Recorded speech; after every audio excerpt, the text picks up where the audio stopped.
Today I'm talking to Toshin. She is a fierce performer, vocalist and songwriter based in Dublin, Ireland. She has shared the stage with the likes of Susan O'Neill, AeMak and Niamh Sandwich, to name a few. Her band, Toshin, have played festivals Electric Picnic, Beat Yard and Body and Soul main stage, and they've been releasing music since 2018. They are just about to release new music, which I can't wait to ask her about. I started in church. Like, if I go back to the days, years and years and years ago, I think I was like 12 or something. I was kind of forced to join the church choir. So that's kind of how I started singing. My mom would be like, yeah, you have to go sing, because all the girls my age would be in the church choir and they'll be singing. So yeah, that's kind of how I started singing. And then my choir leader at the time, he was very strict on me. So I think he seen like potential in me in some form or way or something like that. Mm-hmm. So he was very strict on me. And then in the middle of all that craziness, I just fell in love with singing. You know, I just couldn't see myself doing anything else. So that's kind of how it started for me in church years ago. Wow, that's cool though. It's like proper, like from the roots, you know. Oh, like literally, yeah. I love, like, you know, was it like gospel and that kind of stuff? Oh yeah, like? definitely from the roots, like gospel, kind of like Aretha Franklin, kind of like really soulful church stuff. Yeah, I loved it. Yeah, I kind of missed it. Yeah, it's been a while. Yeah, it's really good. I've always wanted to like join a gospel choir, but it just has never really been one locally from where I've been. Yeah, I went back because I wanted to go back to choir after being away with it for years. So I joined the African Gospel Choir. Oh wow, last year. Yeah, I joined them last year and it's been amazing. It's just something I needed, so I'm really happy I did that. Yeah, it's like just kind of connecting you to your roots again. Like, exactly, yeah. Oh yeah, it brings me back to like connecting to God, and like I'm quite religious. I wouldn't say very, but I try to be religious, and yeah, it was just good. So it was good to get my faith back together.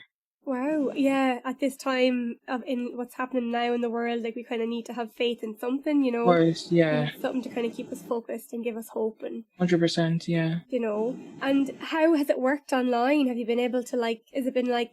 Obviously, you said you joined last year, but would that been in the middle of COVID, kind of? It was, it was literally December, not last year, the year before. And then, like, nothing was really happening then. And then COVID happened. So, but with COVID, we actually got loads done. So we'd rehearse every second Saturday, like through Zoom for choir. And then, what else have we been doing choir? We had like a gig, like a live gig that they usually do every year with the choir. And we did it. We actually went to Drogheda and did the gig, but there's just no audience. It was kind of like a live stream thing. There's a lot of live stream things this year, and I'm actually like very happy that it happened. You know, like it was give musicians a chance to do something. You know. Yeah. So I was very happy because I really miss gigs. Like, I miss it so much. I know it's such a form of expression for us, and it's like we're kind of lost without it. It's almost like, you know, the way they say, like, you know, it's like going to therapy. It's like our version of therapy in a sense, like, you know. Oh no, 100%. I 100% agree. Like, I remember at the start of COVID, because I usually gig a lot, and when COVID happened at the start of the first lockdown or first wave or whatever, I was in the middle of touring, and it got cut short. So it was really sad. But then I was also like very thankful because lots of my mates never got a chance to gig. So I was happy that I did get a few shows in, you know. I was actually at one of your gigs on that tour. I was at the gig in Crane Lane. Oh yes, in Cork. That was my favourite gig. 100%. It was unbelievable. It was so buzzing, like, and it was really packed, and like the crowd was so energetic, and they were just loving your music. And it was the best gig, definitely for me. Of the gigs I played on tour, probably one of my favourite gigs ever. Amazing. It was just the crowd. You know, the crowd were just amazing, and it was just such a nice feeling, and like, I felt on top of the world. I remember that feeling, and I remember being on stage and just, you know, especially doing dance music and live music, and just to get a response from people dancing and loving it and shouting and whatever, it just makes you feel a different kind of way. So yeah, it was definitely one of my favorite gigs. I think that was my first time seeing you live. Oh really? Yeah, I never saw you before, like, and I just was like, wow, this is so cool. Like, I obviously heard your recordings and stuff, but like, it was just... Yeah, thank you so much. It was just really good. And I was looking, a photo I think you had up, you took it on stage of the crowd, and I was trying to find, I found myself and my partner and my friend were in the, I didn't actually see my friend in the picture, but the other two of us were in the picture. I was like, there we are. And then I was like, oh my God, That was like just before the whole COVID thing went crazy. I was like, we could have got COVID. I was like, Oh, freaking out about literally, it. like looking at pictures now, it's like, how are we all that close? You know, like I'd be looking, even watching TV sometimes, and be watching videos of people. I don't know. I was watching something the other day. It was yesterday or today, and I was like, how? Like, are we all that close? It's gonna be. It's gonna take years for people to like normalize being close again. You know. Yeah, definitely. Like, I mean, I was always kind of a bit of a germaphobe anyway, like, especially in the winter, just only because before I went back to college, especially, and now I would be the same, but like, I was gigging and I was teaching, and that was like literally my everything. That was so if I got sick and lost my voice, God, yeah. you know, it's the same for you. Like, it's you can't Yeah, game continue. over. Like, So yeah. I was always like, I always had the hand sanitizer in my lessons, and of course no one used it, but I always like, Yeah. and don't come to class if you have a sniffle, like, you know. Literally, you know, because you would. It's your job, you know. Like some people can still work from home, but like if you're a vocalist, if you're sick, you're sick. You know, you have to like rest your voice. Like that happened to me a few weeks ago. I was down in I don't know if you heard of Hibernacle, in Clare. It was like a songwriting camp for a week long, in County Clare, and I did hear about that. Maybe saw you posted about it or someone. Yeah, I probably did post about it, but yeah, I was on it. I was there for a week in Clare, and it was like full on like songwriting camp. Like it was like full on military camp. Like it was full on like fun. Like it was amazing. Yeah. But because I'm in college and I'm studying for my exams, I've been singing a lot. Cause I'm in my final year in BIMM, and I was practicing a lot for my solo exam and just loads and loads of songs. And my voice was so tired. Like my voice hasn't been overworked that long, and just because I'm not used to talking to people or gigging as much, my voice is not used to all that madness. So the week of my Hibernacle, I lost my voice in Clare. Like I couldn't sing for like it was like 3 nights of live stream gigs. So like from Monday till Thursday, you were writing with people and talking to people and trying to form songs and stuff like that. So my voice is already like so tired from that. And then the Thursday, Friday, Saturday, you're gigging, and literally lost it on the Saturday. I had to take a break. No, on the Friday I had to take a break, and I couldn't sing. I literally couldn't talk to anyone. Like that was the worst I've ever had my voice, because but then I was just thinking, I was like, prior to this, I'd a gig like 4 or 5 times a week, maybe. It's like if I had a crazy week, you know, my voice would hold up, and I do a lot of belts and stuff, so I just couldn't believe my voice literally let me down. But it's just because of COVID, and I'm not used to gigging, you know, or singing that much. So it was just really weird times. But it made me realize myself, like, vocal health is so important, you know. 100%. And I think as well, like, I know you obviously had like an amazing time at the songwriting camp, like collaborating with all the other artists that were there, which you can tell us about in a sec. But just maybe that extra bit of pressure as well. Did you feel pressure kind of having to, you know, perform and or produce something good when you were with all these other artists? It was crazy. I remember I usually wouldn't be like the biggest lyricist, and when I write my songs, it takes me weeks or months or, you know, time, like under my own time frame, instead of you're given 4 days to write with people, especially the likes of like Lisa Hannigan, Paul Noonan from Bed X1, and AeMak, like these artists I've been looking up to my whole life, you know. So it was like nerve-wracking, and that pressure was mad. So I think like a mixture of the pressure and a mixture of not gigging for so long was just like, lost my voice. And as well, like I wasn't resting enough. Like usually if I'm home, I'd get like 10 hours sleep or something. Like I'd go to bed in Clare at 10 and be up at go to bed at 2 a.m. sorry, and I'd be up at 8 a.m. And like I just like, my voice is just not, like, what's going on? Like, it's like I know my voice so well, and even if I belt and I do a lot of grit and a lot of growling, and my voice always holds up. But then I came home and I was freaking out. I was like, oh my God, I've lost my voice. I don't know what to do. And I was freaking out so much. And then I was texting loads of my mates. I was like, okay, guys, who can I go to? What can I do? Is there a vocal? I was looking up vocal doctors. Like, I just had a complete freak. So anyway, I came home and I rested for like 3 days. And just took it easy, and my voice was back to normal. So all I needed was actually just the rest. It was just rest I needed, you know. And the mixture of stress and not resting is the worst thing, I think, for your vocals. 100%. And you know, as well as like overuse. So like overuse can be like talking in more stressful environments, or talking more regularly, or, you know, extra singing, and then everything combines. So it's like the extra work.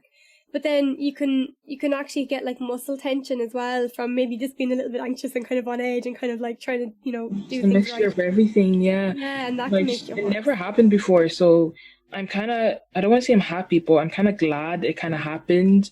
Just so now I know what I need for my voice, you know. I'm so thankful my voice is okay. You know, all I needed was just to sleep and just not be stressed. So now I know what to do next time anyway. Do you have like a vocal routine? Like, what's your kind of... Yeah, so because I study in BIMM, Ciara O'Connor, she would come regularly. I don't know, Ciara O'Connor, she's Dua Lipa's backing vocalist. Yeah. So she'll come and teach in BIMM regularly, and she gave me this warm up that she'd usually do. So it's like 5 or 6 different warm ups that I usually will try and do them every day, just because I'm doing vocal exams at the moment, so I need to be singing every day and having my voice like top notch. So I do that every day. I do some breathing exercises, some meditation would help as well, lying on the floor. Just like connecting with your diaphragm is very important, just because you need to breathe from your diaphragm so you get no tension up here.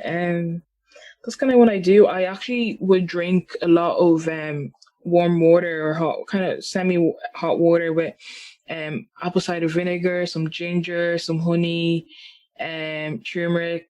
What else would I have? Garlic. I just loads of mixtures in the pot, and I just drink it. And even if it doesn't do anything for me mentally, if I feel like it does, so that kind of helps as well. Placebo can work too, you know. Oh, 100%, yeah. All those things are good for you regardless, you know. Exactly. It's obviously helping. Mm. And tell me about your time in BIMM. So you're in your last year now? Yes, thank God. Yeah, is it I've like been there intense? it's last year is, I don't know, like I was really looking forward to my last year, but now that it's not in physical college, it kind of breaks my heart a lot.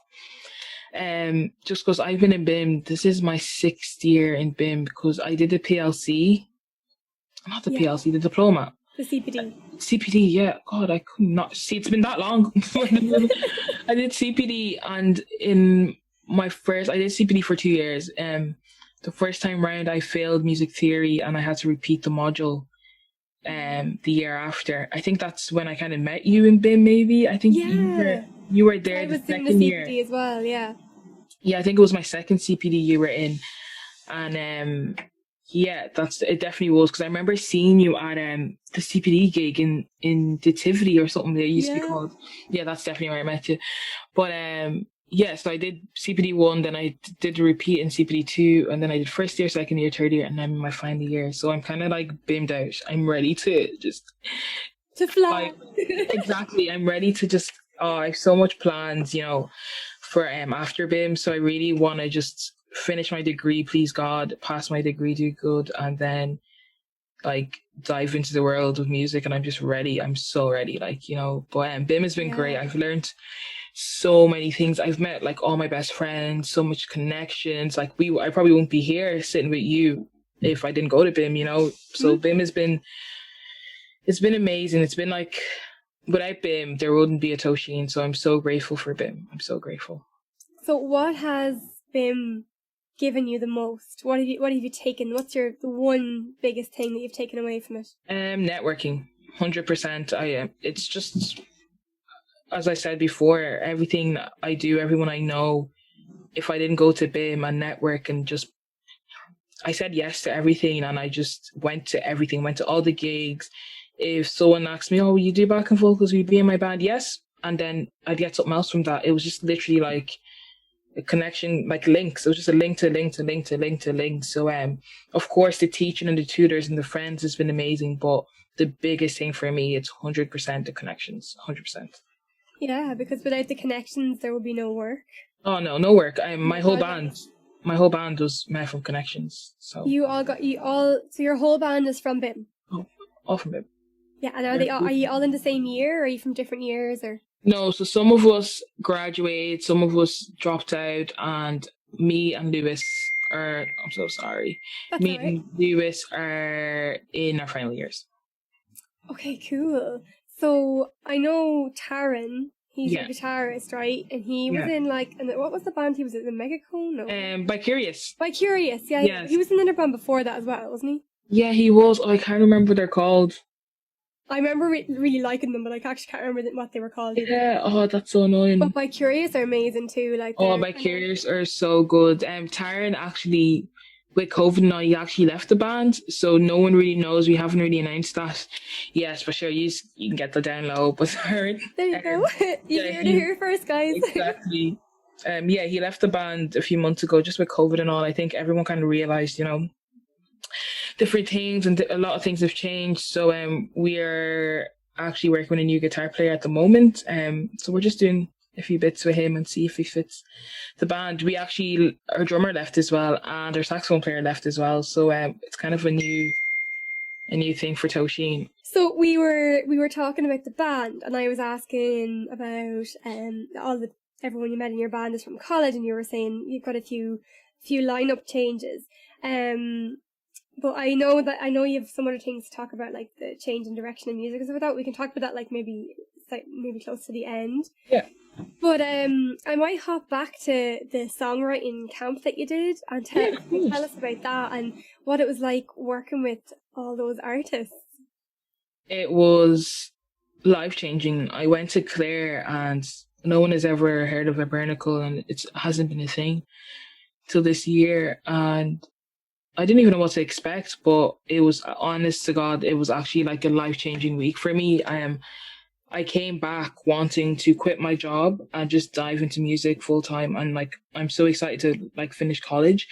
It was just amazing. Like, I was working or talking to people that's been in the industry for years and years, like, again, Lisa Hannigan, Paul Noonan, he was in Bed X1, AeMak, even like the band, Jake Curran, who is Niall Horan's guitar player, all these like amazing artists that I've looked up to for years, and just seeing them, it was like, this is what I want to be, or this is where I want to be, and maybe even bigger in the next like 15 to 20 years. It's like a long-term goal for me.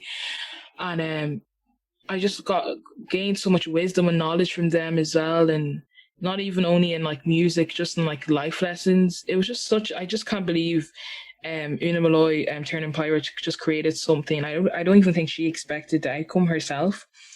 It was just so wholesome, especially like in COVID times when there's no gigs, there's nothing. So imagine being able to go to Clare and Dublin, getting to stay in a hotel for 1 week, getting breakfast, lunch, dinner, and then on top of that, doing music, writing. It was just mind blowing. There was like, yeah, I was going to say if you want to like tell us a bit about the process and like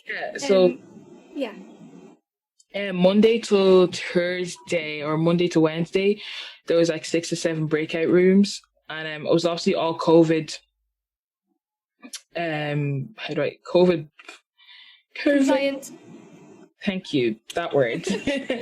So everyone had to wear their masks, and then there was loads of windows open, loads of ventilation, hand sanitizers. It was all like perfect, and everyone had their own rooms.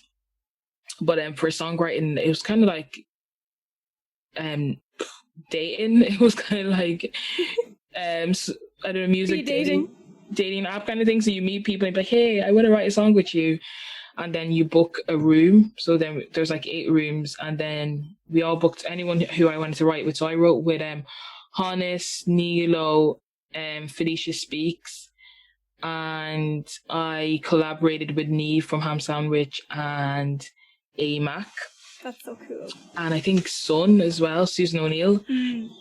So we all just like, I remember my first day, the first night there, I was eating my dinner and a melody just came in my head, and Hannes was beside me, and he was like, oh, would you like to write a song tomorrow? And I was like, yeah, I'm after actually just coming up with something, a melody or something. He's like, all right, cool. So the next morning, we literally booked a room for an hour and a half, and we wrote the song. It was literally easy. I was like, I was very like not confident in writing. So for me to like be in that space and writing a song in that amount of time, I was shook. I think the pressure helped. The pressure definitely helped. Yeah, I think I would feel the same. I got so comfortable writing with my band that when my band broke up, I was like, God, I don't know what to do. And like, I do have a good few songs written since I broke up with my band, but I'm so not confident. I'm like afraid to show anyone, and like I Oh don't know no. what, and so like yeah, I'd say that experience was probably like terrifying but exhilarating at the same time. Exactly. No, it was terrifying, but I wouldn't have wished it to happen in any other way, you know. Um, yeah, and then once all the songs were written by Wednesday, Thursday night was the first live stream, and it just worked very well. We obviously prior to this we rehearsed with the house band and everything, so it was really good. Did you sing the songs on the live stream that you wrote? Yeah.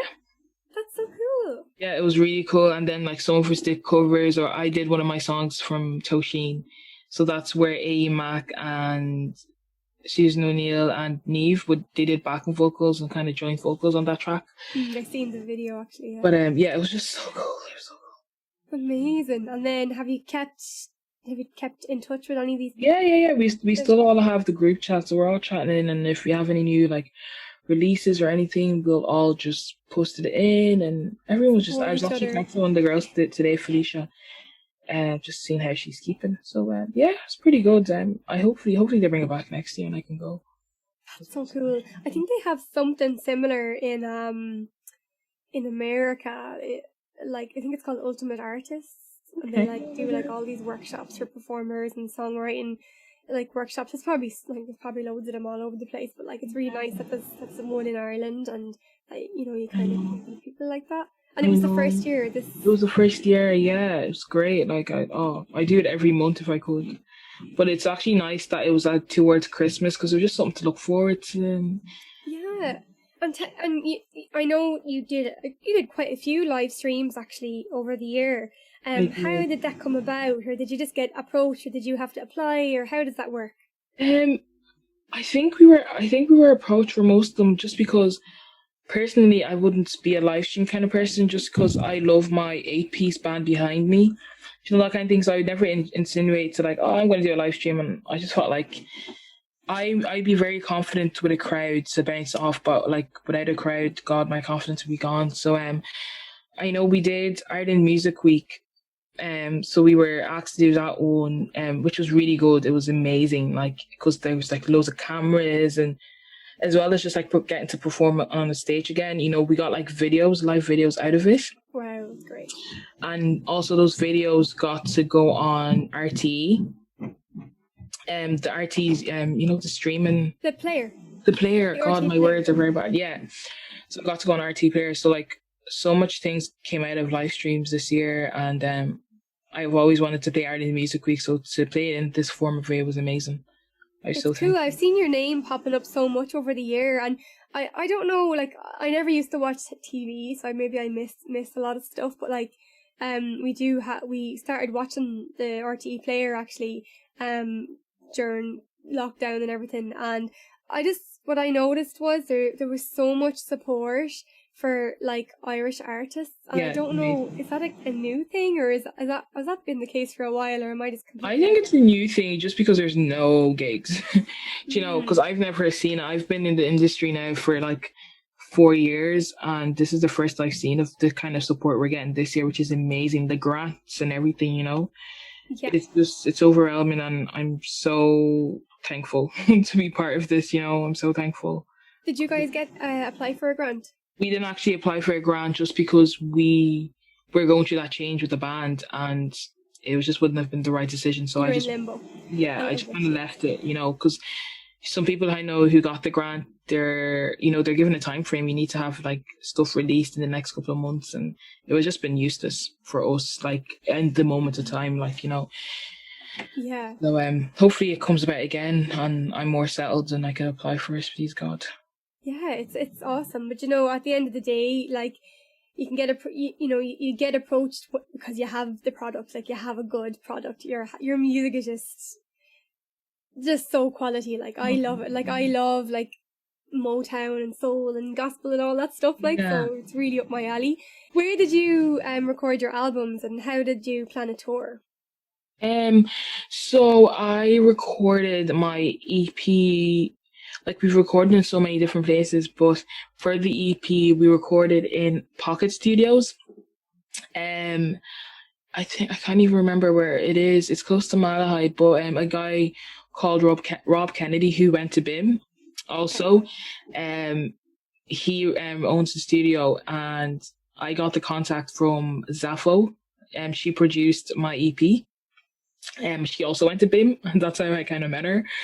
I met her at a BIMM gig years ago.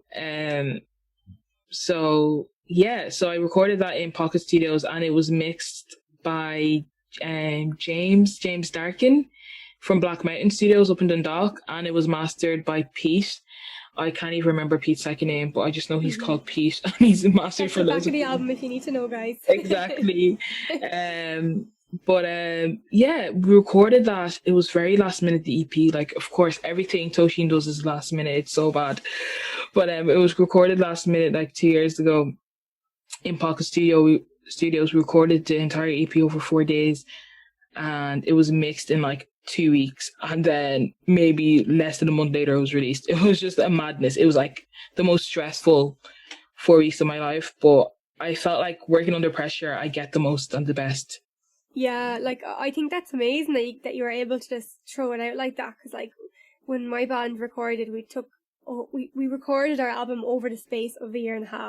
Wow. Like it's only an 8-track album. Like it's just the way life happened. We just couldn't. Yeah, but it probably works. That's probably the way you guys, work. I feel like different bands work in such different ways.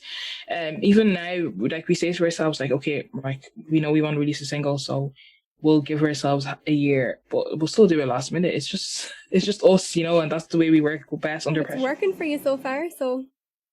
Well, yeah, I kind of like to change it at some point because I'm getting grey hairs just from like stress.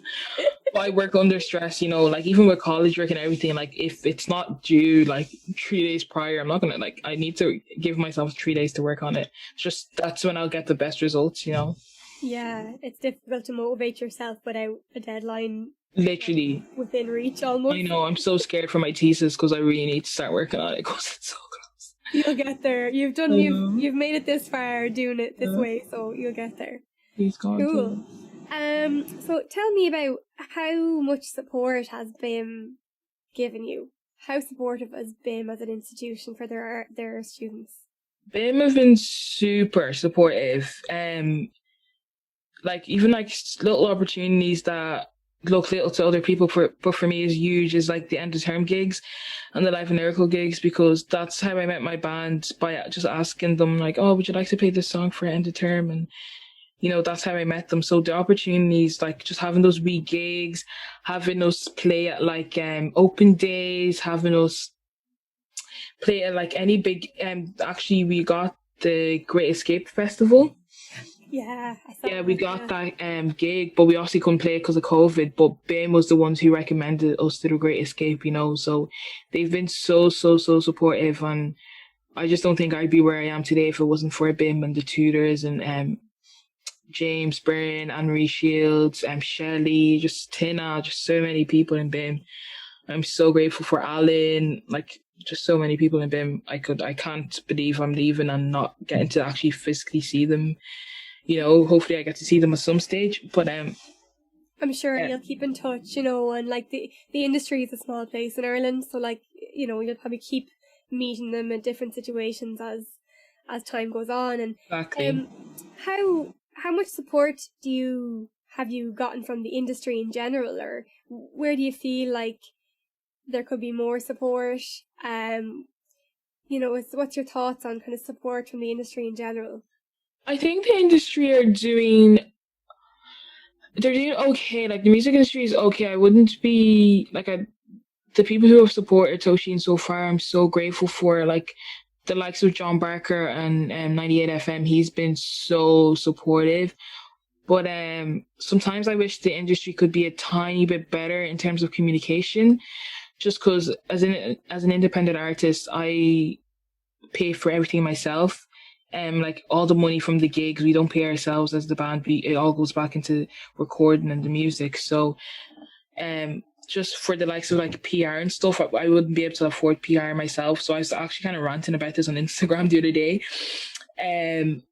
That I would love if like blogs and radio and newspapers or whatever could look out for independent artists who are doing everything themselves and who can afford PR and who are emailing hundreds and hundreds of emails that they begged other people for, so I'd love if they could just support independent artists more, and even just replying to an email would go such a long way for me, because I'm literally in the middle of it now. I'm releasing a new single in the next few weeks, and I've been doing all the PR myself, and I've literally had sleepless nights trying to get emails and then emailing people and then press releases, and then just there's so much to it, and just not even getting like 5 or 3 emails back is just so heartbreaking. And it kind of is just like, oh, like, why am I even doing this? Like, no one's listening. Like, what's the point? It breaks my heart. But then, of course, when I get gigs like Ireland Music Week and Hibernacle, and I look back, I'm like, okay, this is why I'm doing it. There is a bit of support in the industry. Like, people that actually know who I am.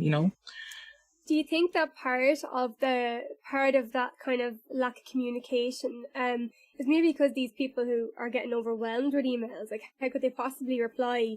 Like, how could they possibly kind of tailor an email to each individual that gets in touch with them? Yeah, I 100%. I 100% get that as well. So I have to look at it in different perspectives as well. Like, yeah, they're definitely flooded, especially like with the grants given. There's loads of people releasing stuff and writing at the moment. But yeah, as an artist, as myself, I'm obviously going to go to that mindset. Like, God, I've been working so hard, and so it's definitely like loads and loads of artists have been working so hard. But I'm obviously going to be selfish and just think of me, like, why are they not replying to me? I've been doing so well. Please reply to me. But no, you're so right. They're definitely overwhelmed with emails. But then I don't know. I just don't know how to think about it, like, or how I can make myself feel better, because I don't know. But what do you think could be done to maybe show a bit more support?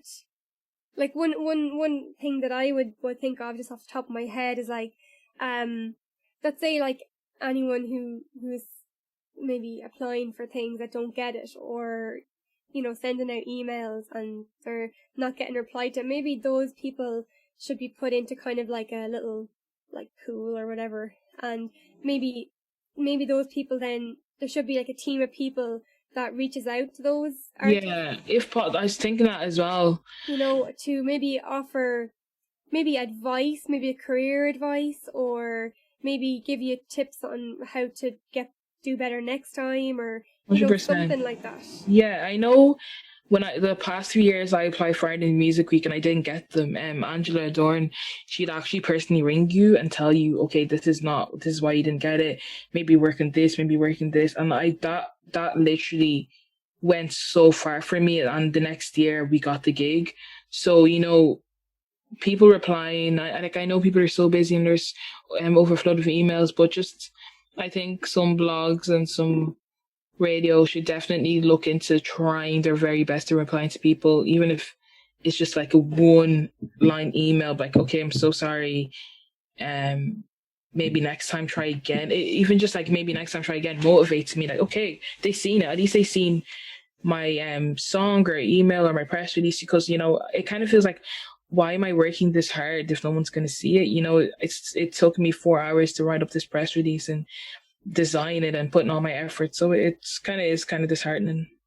Yeah, like maybe some kind of platform where like a database of artists is kind of formed. Maybe it already exists, maybe through the likes of IMRO or something. But Yeah. that like, say if you don't get picked for something, that maybe you can join like an association or something where you can log in and have access to like blogs and tutorial materials and different webinars and things like that like industry professionals, maybe something like that, where you might not get picked for something, but okay, but now I have membership to this group that like provides tutorials and sample press releases and like all this sort of thing, like something like that, just to give some kind of value back to the people who are working so hard and trying so hard to get their music out there, Yeah, no, you're right. Yeah, that'd be great. Yeah, because it is. I understand it, because like even when my band was together, like we applied for festivals every year. We were together for 8 years and we never got anything. And we even released an album and nothing ever happened. So I was like, oh, that's so disheartening. Like, it breaks my heart. Yeah, it's hard. So what, like most people would know that artists don't, it's difficult to earn a living from releasing original music. Yeah. So why do we do it? Why do you do it? How do you I do it. I do music. I go to college and I also work part-time in Nando's. But the reason I always go back to the music, and music will always be my number one, is just because the passion and the thrill. For me, it's the thrill I get on stage when I put on my dress and I put on my outfit and I'm with my 8-piece or my 7-piece. Just the thrill and the passion for me. I just love it, and I just couldn't see myself do anything else. You know, I couldn't see myself doing anything else in the music industry, aside from the music industry, sorry. What would you have any advice for anyone, maybe say like anyone who's in school maybe, or someone who's thinking of trying to make a career in the music industry? Like, would you suggest that they go down a certain pathway or anything like that? I'd say, if possible, like first of all, if they're unsure, if they're unsure about doing music and be like, oh, is it worth my time or whatever, I'd highly recommend the CPD and BIMM, just because that puts me into perspective. And I know a lot of people, like, I obviously knew doing the CPD, I'm definitely going into the bachelor's degree anyway. But I know a lot of people who are very unsure, being like, oh, I don't know if this is for me or not. And they got a taste of the CPD and they're like, okay, yeah, I know definitely what I want to do. So my biggest advice would definitely do a PLC or the CPD or diploma or something in music. Definitely go for it. You know, and also if they do want to like do business or whatever they want to do, music will always be there. Like, BIMM is accommodates all ages and anything. Like, I know there's 2 people in our year who are retired, and they're in like their 60s, 70s, and they're doing BIMM and they're getting their degree. So highly recommend BIMM. Highly recommend BIMM. So you're kind of thinking, if you're thinking about going to career in music, then go to education first. Yeah, I say go to education first, or you can definitely just, like, I want to say, like, just go out there and put up videos and record. But like, BIMM is where I got all my connections, and I couldn't see myself going into the big bad world before going to BIMM. I couldn't. Yeah. I think it can be quite intimidating for like a new band, especially younger bands, who are trying to like get gigs and make connections by just ringing venues and saying, like, they don't even really know who they're supposed to be talking to. Okay. Whereas like the likes of somewhere like BIMM, or even maybe Cork School of Music where I am, and a few different places like that, there's kind of a foundational network set for you. So it's kind of like it kind of like gives you like a leg in. Exactly. A leg up. It was the wrong saying, a leg up. In a sense, because you're introduced to this network of people that can kind of help you advance in your career, whereas if you don't 100%. have that, then you're kind of, you just don't know what direction to go anyway. Yeah. Totally. Definitely. And I'd say it again, like, any age it adapts to, because like I'm 23 now, and there's people like 70, there's people there's 18, like there's people in their 30s, 40s, 50s, like, and they're going somewhere, you know. There's those people in bands. Like, I've seen a man who he was in BIMM in his 40s and now he's in a band and he's fully, like, he was going on tour last year. Like, it doesn't matter.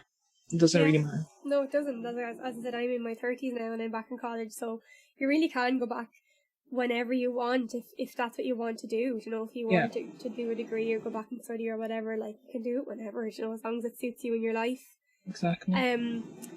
So what's the plan for you, like, going forward? Like, say, like, you're 5, do you have a 5-year plan, or do you have kind of, like, you were saying you have so many ideas and things that you want to do when you leave BIMM.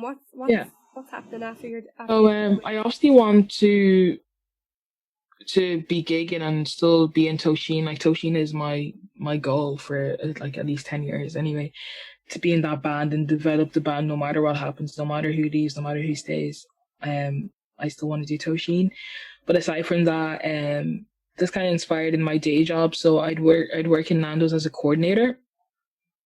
So I would send out all the food and I'd organize everything. So I would love to that kind of inspired me musically, that I'd love to like organize gigs, and I'd love to like run festivals. And I know when I was in like my first year of BIMM, I actually ran a gig in the Jug years ago, Cool. and it actually went really well. So I'd love to like, maybe after BIMM, I'd love to like mirror someone in the industry who's doing that already, and just like start my own brand, Toshín, and love to like do like festivals and gigs and seminars and just chat to people. And just like I want Toshín to be a brand, not only a band, but I want it to be a brand, and I want loads of people to know Toshín for loads of good things. So that's kind of my plan for the next like few years after BIMM.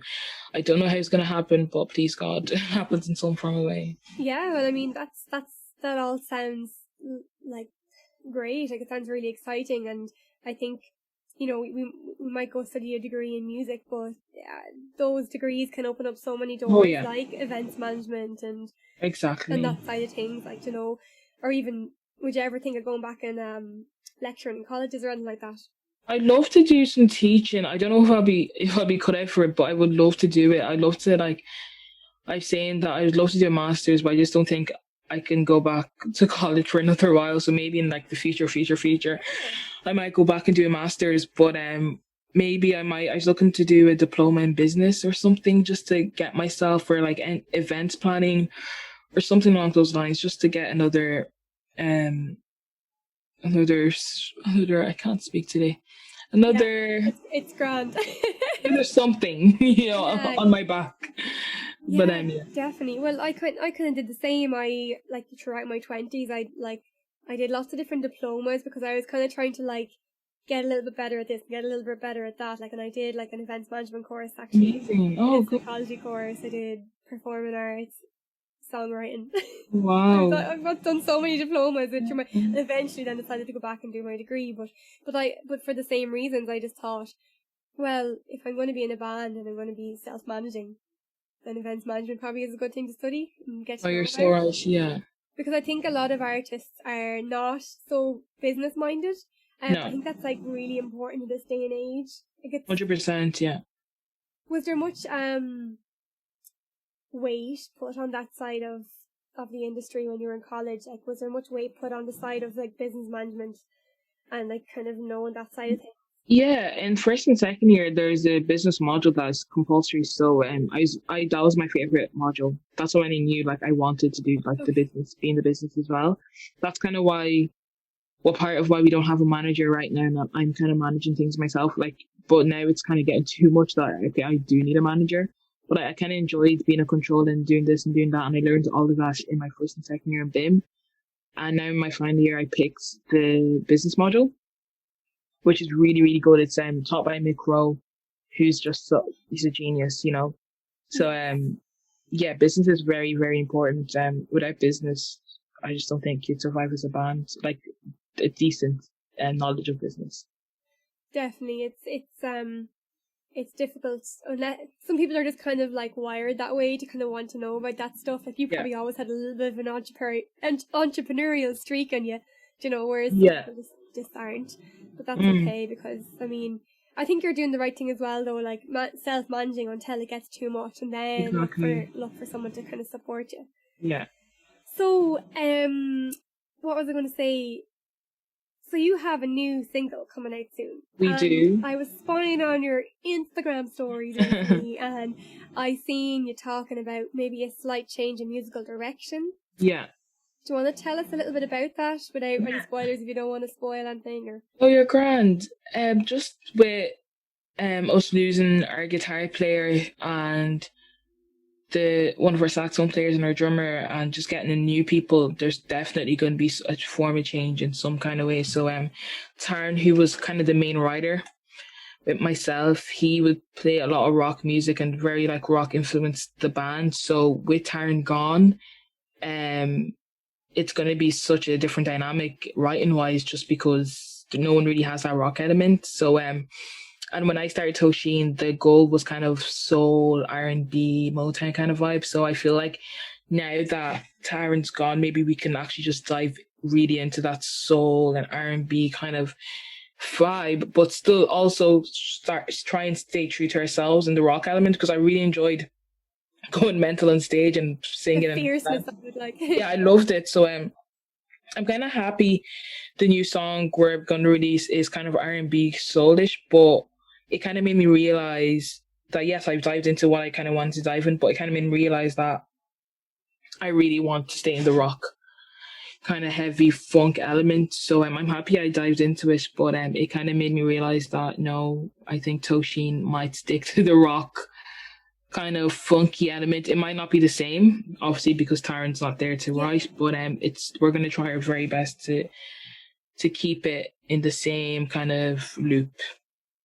Yeah, it's really interesting actually, because each band member brings such a different spin to your music, you know, because, you know, if you bring in, even if you brought in someone, like obviously you're going to be bringing in someone else now to play your songs on guitar, but they're not Taran, so they're going to play it their own way, and they're going to be influenced by their own musical taste. Exactly, it's going to be so different, yeah. And it's been very hard trying to get the right guitar player in, just because, you know, everyone has such different tastes and everyone plays so differently, and like you have to look at like if they're a session player, if they're a writer, like it's so much things come into perspective. And yeah, we're so lucky to have Taran in the band, you know, very lucky. Yeah, and so, you know, we were talking about the new song that's coming out, so it's called She. She, yeah. What's it about? She is about loving yourself. So Toshín would recently, in the last few years, I'd always sing about trashy men, and all my songs would be like, fuck men, and they're all trash and all. But she is basically like, it's going to be branded as like Toshín is all grown up, because she obviously is all grown up, and she's putting the trashy men side of her behind her, and she's going to be talking about self-love. And Toshín recently got into a relationship, so she's kind of like found love again, but in the midst of finding all this love, she's kind of like, I don't even think I love myself. How can I love somebody else, you know? So she is about like Toshín loving herself before loving a guy. So that's kind of what the song is about. It's a bit messy, more or less. That's like such good life advice though. Like you have to love yourself before anyone else can. Exactly. I actually got that from RuPaul. Oh, I've been watching RuPaul like for the last week or two. I'm obsessed. I've watched every season twice probably, but it's so good. It's like shots there. What's it? Sashay Away. Sashay Away, yes, Queen. RuPaul actually, because since Taran has left, I've been trying to write my own stuff as well, for Toshín, and RuPaul has influenced that in so many ways. Like you actually wouldn't believe. Yeah. It's really interesting actually, because I actually, from watching RuPaul, I was getting a lot of motivation and kind of like self-love and stuff from it, like about kind of being confident in yourself and like doing your own thing. What have you gotten from it? I've gotten exact same thing as you, self-love, doing my own thing. That quote she says at the end, if you can't love yourself, how in the hell are you going to love somebody else? That is like my life quote, you know, and that's kind of what's inspiring me nowadays, because like with lockdown and all, you could get depressed and everything, and you get in like a hole trying to dig yourself out of this hole. And just saying that quote to yourself every day, and just watching RuPaul is really like something so silly. I thought it was a joke at the start, really has motivated me to do a lot. Just even writing wise, like life-saving. RuPaul Drag Race, I recommend. Though, isn't it, when you find some like kind of news like that? Yeah. What else? What would, like, was there anything else kind of in the last few years that have really been a muse for you, that kind of have made you had some kind of like thoughts about like transformation or like a new layer of yourself? I went to see my first year in BIMM. I went to see a band called Tank of the Bangas. I don't know if you heard of Tank of the Bangas. They're from New Orleans, and I literally would actually say that I'm the Tesco version of Tank of the Bangas. They're literally like this American band, and they're like an 8-piece as well, and they're just mental. They're very theatrical, and she's Tariana, who's the lead singer, they call her Tank, but she's like who inspired Toshín. Without Tank, like there literally wouldn't be Toshín today. Like she's definitely just the theatrics, and the way she is with her back vocalist, it's just inspired me so much. And they're definitely a big part of Toshín, Tank of the Bangas. they're called. Wow, I'll definitely check them out. I don't know them, but I do Oh, do know you? that when I saw you live in the Crane Lane, I loved the interaction with the backing singers. Yeah. And the rest of the band as well. You were all bopping. Yeah. And Oh, everyone Shannon. else was bopping with you. Yeah. Oh, Shannon, who's my backing vocalist, she's amazing. She's just. Oh, I don't know. She was actually in CPD with me the first year, and then she went on to like second year and third year, and then she left BIMM, and she left Toshín as well at some stage. But I literally just couldn't do it without her. I literally begged her to be back in the band. I just can't. She's literally like my right hand man, if that's the saying or whatever. Yeah, but when someone leaves, it really changes the dynamic of the Oh, band it too. really like, does. you know, Yeah. sometimes for the bad and sometimes for the good. Exactly. You No, know? you're right. Yeah. Or sometimes it can force you into like just going in a new direction as possibly you're going in now. So when is she going to be released? She will be released on the 29th of January. It's the same weekend as my birthday, so I was like, I want to do something around that time. So happy birthday in advance. Thank you. The 29th of January, is it? Yeah, it's 29th January on all streaming platforms. If anyone's listening, you can pre-save it now. Link's in my bio. It was so nice chatting to you. Thank you so much. Thanks for having me on. It's been great. It's been great chatting to someone about music. Yeah, it's so nice just to kind of like ask it about. I love like hearing about how different people got to where they're doing, and like yeah, it's great story, isn't it? Yeah. Especially like artists you listen to or people you talk to. Do you listen to many podcasts yourself? I've been listening to this Nigerian kind of podcast. I was never really into podcasts till I started listening to this Nigerian one. It's called Pints of Malt. That's what it's called, Pints of Malt, and it's really cool.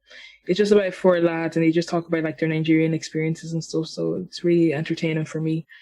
So I really like them. Who do I listen to that? The music industry one. Mm-hmm. Your man. He's from a band. He's in the band. I can't remember the band, what they're called. But anyway, he's in the band. Yeah, I know who you're talking about. Mark. I've forgotten his name. I can't even think yet. I'm like really bad at remembering like names of things. Like even if I just looked at it before we chatted, I'd still forget it. Like I'm the worst. Like I'm the worst. But yeah, I've listened to them. So that's what got me into podcasts recently. I listen to the John Barker one as well sometimes on a Sunday, just to hear new music. I love new music. From Irish artists. Yeah, John Barker. He'd usually have one on a Sunday. Barker. He's really good. Would you have any like cool books or just someone to like go check out or anything like that? Go check out Zapho. Zapho. That's someone who was involved in your album, right? Yeah, Zapho. She produced my EP. She's going to be releasing an album very, very soon. But she's just an amazing woman, and she runs the X Collective. Oh, cool! Yeah. Yeah, I'm in the X Collective that she runs. Also, Tolu McKay. You've probably heard of Tolu McKay. Her name's been floating around the last few weeks. She's just amazing vocalist. And also the last person would be Felicia Speaks, who is actually a poet. Oh, cool. She's a poet, and she does spoken words. Spoken words. God, wow. Spoken word, yeah. She does a spoken word. I met her in Hibernacle, and she's just the coolest person ever, and she's just so smart and so good with words. Yeah. So definitely check them out. They're three cool people. I actually like recently only started kind of getting back into like poetry and stuff again. I can't remember the guy's name. He's so good for songwriting. He was on the Late Late Show a while ago, and he's from Dublin, and I forgot his name. I'm terrible, but he like did like a spoken word poem on the Late Late Show. Wow. And like everyone was like blown up about it, but like I used to love poetry. Like I started off writing poetry before music. Yeah, it makes sense. Yeah. And like so I definitely would love to check out that girl Felicia. Ooh, oh, she's great. She's so good. Anything else you want to add in, or? That's really it. I've spoken about my single. There's nothing really else going on for me apart from trying to finish college. Yeah. No, thank you so much for having me. It's been great. Thank you. You're welcome, and thanks so much for giving me the time. I know it's a longish podcast, but I do appreciate you giving me the time. Thank you.